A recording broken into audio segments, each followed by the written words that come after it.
एक गांव में एक पति पत्नी का जोड़ा रहता था। पत्नी तो अपने पति की हर तरह से ख्याल रखती थी, उसका सम्मान करती थी, मगर उसका पति उससे बिल्कुल भी प्यार नहीं करता था। इस बात से वो औरत हमेशा परेशान रहती थी। एक दिन उसकी सहेली उससे मिलने के लिए आती है। वो औरत उससे बैठने को कहती है। उसकी सहेली कहती है कि और बताओ बहन, कैसी हो और कैसा घर बार चल रहा है। वो औरत कहती है, क्या बताऊं बहन, चाहे मैं 1000 कोशिश कर लूं या लाख कोशिश कर लूं, मगर मेरे पति मुझसे प्यार नहीं करते। ये कहकर वो औरत रोने लगती है। ये देखकर उसकी सहेली कहती है कि तू रो मत बहन, मैं तुझे एक उपाय बताती हूँ। फलाने पहाड़ी पर एक तांत्रिक साहब रहते हैं, तू उनसे जाके मिल, उनसे अपनी समस्या बता, वो तुम्हारे समस्या का कोई न कोई हल ज़रूर निकाल देंगे।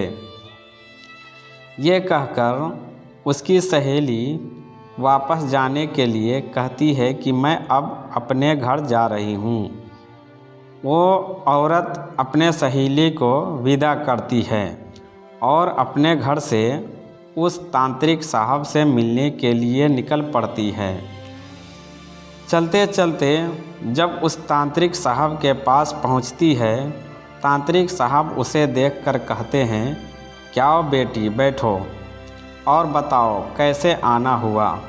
वो औरत बैठ जाती है और कहती है कि तांत्रिक साहब, मेरे पति मुझसे प्यार नहीं करते, आप कोई ऐसा तावीज़ बना दीजिए ताकि मेरे पति मुझसे प्यार करने लगे।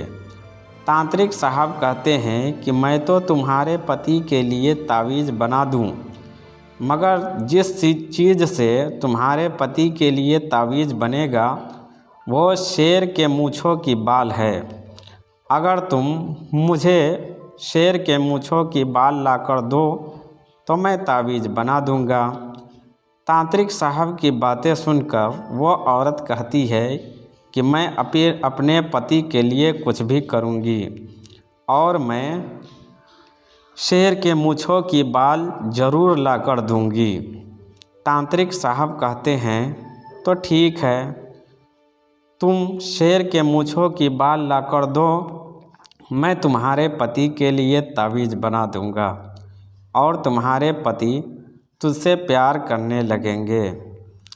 ये कहकर वो औरत वहाँ से वापस सीधा अपने सहेली के घर जाती है और अपने सहेली से कहती है कि तांत्रिक साहब ने मुझे शेर के मूँछों की बाल लाने को कहा है, अब मैं क्या करूं?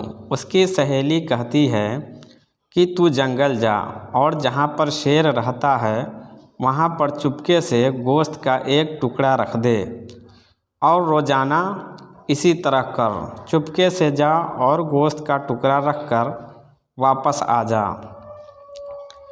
तू इसी तरह कुछ दिन करेगी तो शेर को ये एहसास हो जाएगा कि कोई तो है जो उसके लिए रोज़ाना खाना रख रहा है और इस तरह शेर तुम्हें नुकसान नहीं पहुंचाएगा और तुम शेर को अपने इस ख्याल से उसको मायूस कर सकोगी।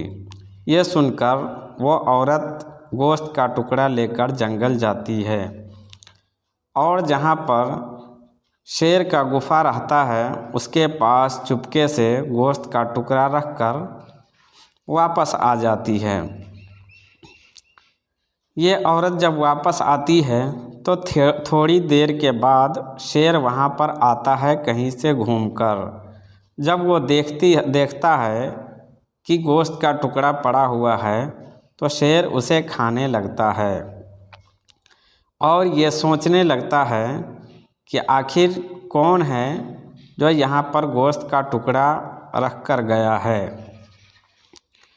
और शेर गोश्त खाता रहता है।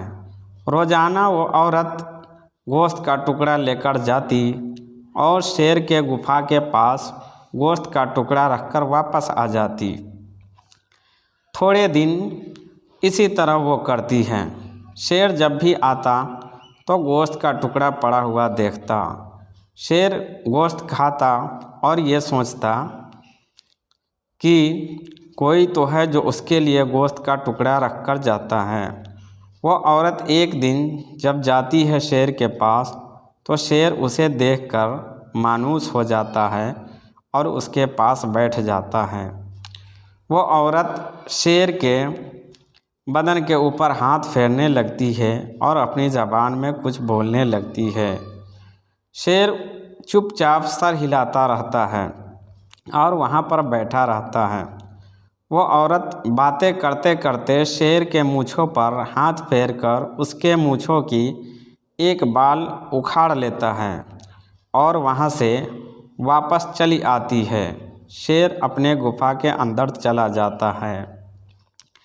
शेर के मूँछों की बाल लेकर वो औरत सीधा तांत्रिक साहब के पास जाती है और कहती है कि लीजिए तांत्रिक साहब, मैंने शेर के मूँछों की बाल लाकर दे दी।